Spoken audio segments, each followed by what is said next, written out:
Alright, what's good, YouTube? This is Shapiro here, coming off of a second place finish at the Timonium Regional, finishing only behind PPG's Dan Cunningham. I decided to play Infernoid Zoodiac at the event. I felt that this deck, while it wasn't the best deck of the format, I do feel that this deck does have the highest ceiling of all the top decks, including Zoo and Paleozoic. Resolving Grass is Greener for 20 is absolutely just insane. So let's go ahead and get into it. So I played 2 copies of Pyramias for the Paleozoic matchup. That came up a lot, so I wouldn't. 1 was too little, 2 was just right. I played 3 copies of Decatron, 1 copy of Antra.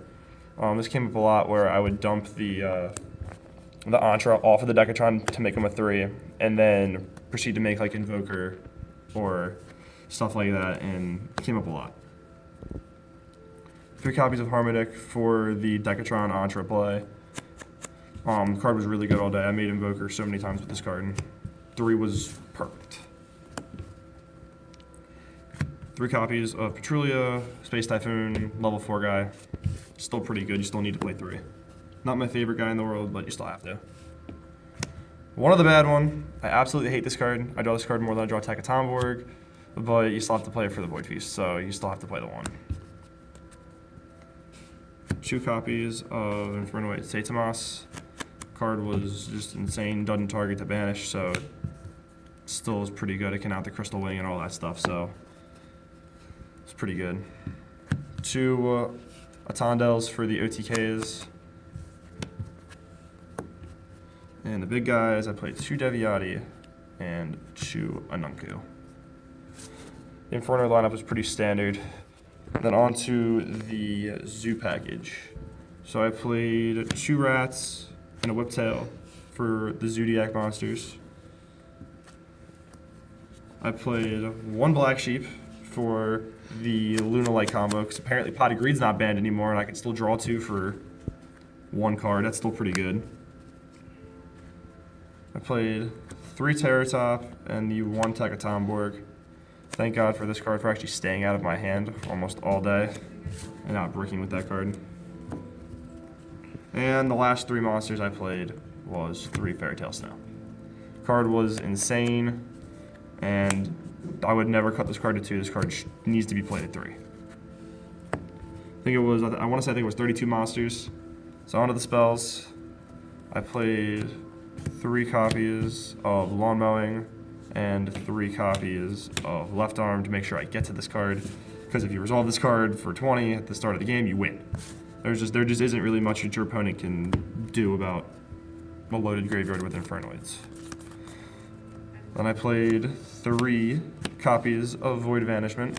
Searching the Trap's pretty good, pitching an Infernoid's pretty good, so there's just no reason why you don't play this card at 3. 3 copies of Zoodiac Barrage. I played 2 copies of Imagination. This is the Shabal Fusion. I never really resolved that part of the effect, but it came up a lot as the name to dump off of Void Feast, so it was still relevant. You still have to play 2. 2 copies of Instant Fusion, because when you recycle Norden, bringing this back is still pretty good, and then you can make a rank 4 like Lightning to out the Crystal Wings and anything else that really becomes a problem. Or just to make another Emerald, because that's apparently still pretty good these days. So then down to the 1-ofs for the spells, I played 1 Reasoning, 1 Monster Gate, 1 1-for-1, a Regeki, the Fusion Substitute for the Draw 2 combo, and a Future Fusion. This card came out every single game 2 and 3. I never kept it in. The theory behind it was just if I had it and my opponent couldn't out it, that I essentially won the game on the spot, and there wasn't really anything they can do about it. But the one time I did have this card, it got popped on the spot. I would probably cut this card for something else. I'm not sure yet what for. I'm thinking maybe like a Dark Hole or a Twin Twister, but I would cut this card, but in theory it did its job. I think that was around 22 spells. So onto the traps. I only played 6. I played 3 copies of Void Feast, card's just card's broken. 2 copies of Breakthrough Skill. Card was absolutely insane. Flipping this on Norden was really, really good. They invest all their resources into that fusion substitute and then when you just tell them no, they have to stop. And then the last card was the 1 copy of Imperial Order. This card shouldn't have come off the list. It's as simple as that. This card needs to go back on the list. I see them doing like a snatch deal kind of thing where this card goes back on the next list. Shouldn't be there. On to the extra deck. I played a light zoo package. I played 1 copy of Borbo, 1 Broad Bull, 1 Tiger Mortar, and 2 Dridents. I chose to play the light engine just for the fact that I can recycle it almost all off of Emerald. So a lot of times what would happen is that I would Emerald recycle like these 2 back, or if I made a second Emerald, this in like the other part of the Terratop engine. So it came up a lot where I would just put it back, and I never felt myself needing more than what was in here. I played 2 copies of Emerald for the combo and for recycling. 2 is needed for this. I played the Invoker and the Totem Bird as the rank 3s. I did play the Utopia package. Surprisingly enough, I didn't have to make this one time. I had this in here for the Crystal Wing because almost everything has a hard time outing that Crystal Wing, and this is just a very simple way to get it done. It didn't come up, but I wouldn't cut this. I mean, it would have done its job. There were a lot of times where I just thought about making this off the instant fusion to play through back row and get game, so it's pretty good. I did play 2 copies of Cyframe Lord Omega. The second copy never came up. I did make the first one, but the second one never came up, and the theory behind it was that I would dump it off of the Tiara if I ever made the card, and then I would have a chance to, on my turn, recycle my opponent's Fairy Tale Snows or anything in the graveyard that I felt I didn't want to have there. And then the last card in my extra deck was obviously the Norden. And just as I feel about Imperial Order, this card's got to go. Card should be banned, but while we have it, this card is still absolutely just insane. And then on to the side deck. Side deck was 2 Dankoseka. Shoutouts to Tim Mitchell for actually lending me these cards. Wouldn't have been able to win the Paleo matchups without them, so thank you. But this card's super strong. I don't see a reason why you shouldn't be playing this in a side deck at this point. Paleo's going to be running around everywhere, so this card is super good. I did choose to play, actually, in my side deck, a 6-card Kaiju package. And this actually was a Wind Kaiju, the Godarla. But I did like the 6-card package. I thought 6 was perfect, so if you milled anything, you didn't have any issues with searching with the Kaiju Slumber, or if you drew one, you didn't have to worry about milling and then milling another Kaiju and then not being able to resolve this card.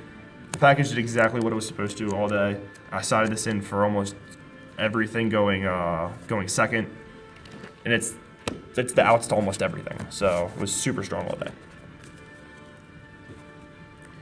I played 1 copy of Dark Hole for board wipes because that's super strong in this format.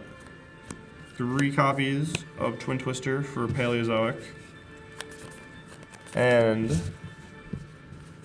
finally, I played 3 copies of Dimensional Barrier. So that rounds out the side deck. So some notable rounds I had. I played, I think it was round 1 was Shiranui Zombie. Round 2 was Paleozoic. Round 3 was one of my toughest matchups of the day. Was I played Infernoid. I played against an Infernoid 40-card Zoodiac, and that was a really tough matchup where he got game 1. I opened up Dryden Emerald, and he had double imagination, so there was just not much I can do. And he had Void Feast. He had the Void Feast play like right behind it, so there really just wasn't much I can do. He got game 1. The game 2, I came back. I made my plays. I had the Void Feast, And then game 3, we actually ended up going into time, and I had to actually let him kill himself with this card. I had to let him kill himself with Imperial Order. So, while that card is broken, it is a double-edged sword, but that was one of my toughest matchups all day. Then in round 4, I played against Metal Foes. That was my one draw of the day. That was a tough matchup. Bababoon was super, super strong. My round 5 guy never showed up, so shout outs to him for the free win. Round 6, I played against another Shiranui guy. That was super quick. Round 7 was my one loss to PK Fire. I did miss playing that game, unfortunately, but it happens, the best of us. Round 8, was my toughest matchup of the day by far. I played against Paleozoic. I got game 1, game 2 went into time, and we got into a top decking situation, and he had a going into turn 4, he had resolved a Reckless Greed and made a Sky Cavalry, and he outed my Anunku, and I only had 2 Infernoids in my graveyard. And for 4 turn on turn 4, my last turn, I ripped a Terratop and was able to resolve the combo and pop the Cavalry, deal enough damage, and get game. And he couldn't draw for turn, and he had no cards on board, so I got game that turn. And then round 9, I'm sorry, was I played against Zoodiac, and he never saw any cards. Game 1, I opened Imperial Order, which is the reason why I actually won my game 1. And then Omega, and he just couldn't play the game because Imperial Order just told him no.